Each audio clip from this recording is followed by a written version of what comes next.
اہل حق کی مخالفت ہمیشہ ہوتی رہتی ہے، ہمیشہ ہوتی رہتی ہے، لیکن انہوں نے کبھی کسی کی پرواہ نہیں کی۔ پھر اللہ نے انہیں کرامت کا نور بھی عطا فرمایا۔ یہ بڑی دیر کے بعد ملتا ہے، یہ آخری درجہ ہوتا ہے۔ میں نے خود دیکھا ایک بوڑھے شخص آئے، کہنے لگے حضور میرا بیٹا نظر و بینائی سے بڑا، میں اس وقت بریلی شریف میں تھا، کہا جناب میرا بیٹا معذور ہے، اس کو نظر نہیں آتا، تکلیف ہے، پریشانی ہے، آزمائش ہے، حضور دعا کر دے، مہربانی فرمائیں۔ حضرت نے کہا اللہ مہربانی کرے گا، صبر کی تلقین کی۔ وہ کہنے لگا نہیں حضور میرا ایک ہی سہارا ہے، مہربانی فرمائیں۔ پھر دوبارہ اس کو صبر کی تلقین کی، 2 3 4 دفعہ۔ اس بوڑھے نے جب بات کی، حضرت نے تلقین کی، تو اللہ کے بندے بڑے نرم مزاج ہوتے، وہ بابا رونے لگا، حضور ایک ہی بیٹا ہے، مہربانی ہو جائے۔ فرمانے لگے ایک وعدہ تو کرے گا؟ کہا حضور کروں گا۔ فرمایا اسے اللہ رسول کا دین پڑھائے گا؟ کہا پڑھاؤں گا۔ تو حضرت نے اس کو تھپکی دی، ماتھا چوما، چہرے پہ ہاتھ پھیرا، وہ کہنے لگا چل چل ٹھیک ہے تیرا کام ہو گیا، اب نکل چل، ہم نے کوئی کرامت دکھا کے کمپنی کی مشہوری نہیں کرنی، چل بابا باہر چل۔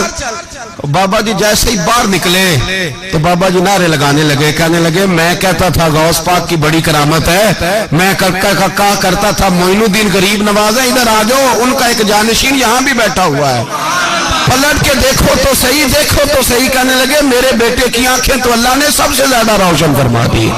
میں نے کہا اللہ اپنے ولیوں کو روب دیتا ہے۔ کچھ عرصہ پہلے ایک ڈاکٹر صاحب ہیں، MBBS ڈاکٹر ہیں ہندوستان کے، حضرت صاحب کے مرید ہیں، میرے پیر بھائی ہیں، وہ کہتے ہیں میں حضرت صاحب کے ساتھ حج کرنے گیا،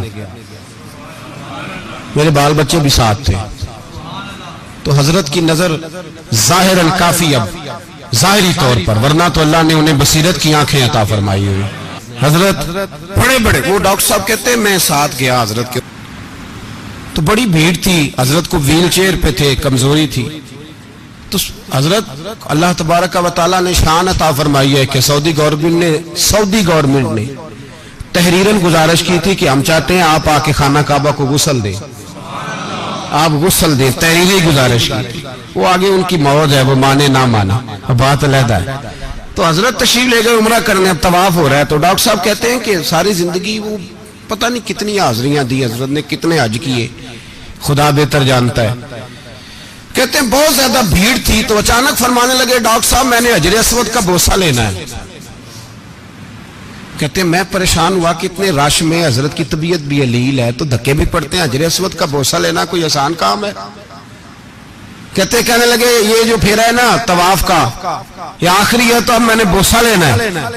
کہتے ہیں میں سامنے لے گیا ان کو حجر اسود کے، جیسے ہی حضرت حجر اسود کے سامنے پہنچے انہوں نے اینک اتاری، اور اینک اتار کے جیسے ہی وہ کھڑے ہوئے، جتنا مجمع تھا وہ سارا آدھا ادھر ادھر ہٹ گیا، اور ایک شخص بھی حجر اسود کے سامنے موجود نہیں رہا، ایک شخص بھی۔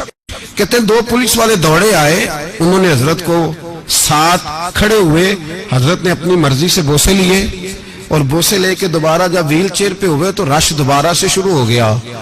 اور ڈاکٹر صاحب بات بیان کر رہے تھے تو میرا دل کر رہا تھا ان کے کان میں کہوں بات یہ نہیں، بات یہ ہے کہ حجر اسود نے کہا تھا اور ذرا جاتے جاتے میرا بوسہ تو لے جاؤ، تو حجر اسود نے آواز دی تھی، تو جب کسی کو بلایا جائے تو پھر اللہ بندوبست بھی کرا دیتا ہے، رب کریم نے بندوبست کرایا تو بات ہو گئی، اللہ نے انہیں یہ اعزاز بخشا۔